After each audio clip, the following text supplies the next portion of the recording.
Je suis Rita Pascal Kwaminan, épouse Asman, blogueuse engagée pour la promotion de la femme, chargée de communication spécialiste en droit de la femme, par ailleurs présidente de l'Association des blogueurs de Côte d'Ivoire. Le principal challenge auquel font face les blogueurs ivoiriens, c'est l'adaptation. Il faut dire que le blogging est une activité d'écriture web, mais avec l'évolution du temps, il faut savoir s'adapter. Donc aujourd'hui, on se rend compte que sur Internet, notamment sur les médias sociaux, les influenceurs ont le dessus sur les blogueurs. Et donc le véritable défi auquel les blogueurs font face, c'est s'adapter, adapter la création de contenu à l'évolution du numérique, à l'évolution du monde. Ce qu'il faut savoir, c'est que le blogging permet de mettre en lumière les compétences d'une personne. Et lorsque vous avez un blog, on peut déterminer le type de personne que vous êtes.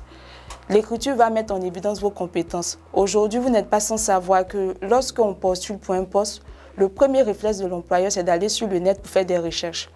Du coup, si vous êtes blogueur, vous avez votre blog, l'employeur va certainement tomber sur votre blog, voir un peu le type de personne, la mentalité, les compétences. C'est plus facile pour lui d'accorder du crédit à quelqu'un qui fait déjà connaître ses compétences qu'à quelqu'un qui a juste un CV, un papier. Donc, comme diraient plusieurs spécialistes du web, le blog est en quelque sorte le nouveau CV en fait. Donc, si vous avez un blog, vous avez 2 fois plus de chances de vous faire insérer. Le blogging peut être une activité rentable. Tout dépend de comment le blogueur prend au sérieux l'activité qu'il fait. Déjà, la première chose qu'il faut savoir, c'est qu'on ne vient pas au blog parce qu'on veut se faire de l'argent. Vous créez un blog parce que vous voulez avoir de l'argent, vous allez vous casser la tête.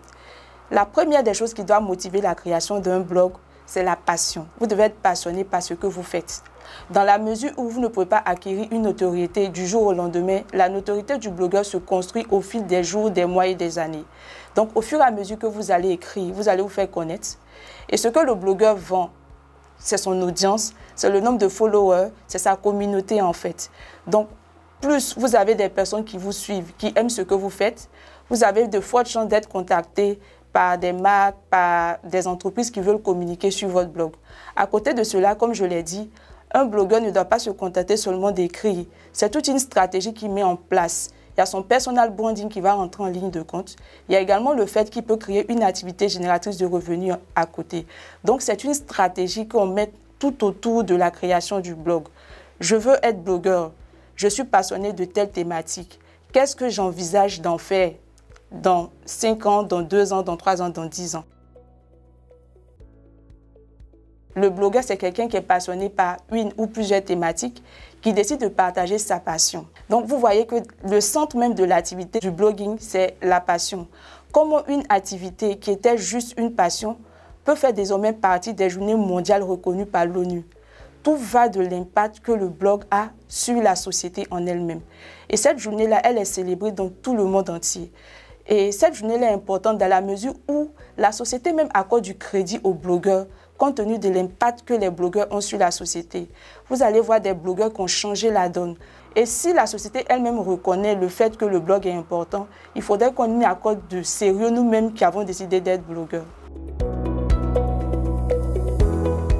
Au-delà de l'activité principale qui est le blogging, nous avons à cœur d'apporter quelque chose au changement. Et donc, vous allez voir qu'on initie beaucoup d'activités à l'endroit de la jeunesse. Nous sommes beaucoup dans l'éducation et la formation des jeunes. À ce niveau-là, nous avons lancé un programme qui s'appelle la Bloc Academy. Pour l'appel à candidature, il y a 500 jeunes qui ont postulé, mais étant donné que nous fonctionnons sous fonds propres, nous avons sélectionné 22 jeunes, donc 11 jeunes filles et 11 jeunes garçons, à qui nous sommes en train d'apprendre les rudiments du blogging pour faire d'eux des créateurs de contenus originaux et des créateurs de contenu de qualité sur diverses thématiques. Et au-delà de ça, nous avons d'autres activités comme la tournée des écoles qu'on initie, toujours dans le sens de la formation. Ces dernières années, le blogging avait un peu régressé. Régressé dans la mesure où les blogueurs écrivaient de moins en moins. On se contentait juste de rester sur les médias sociaux en train d'écrire.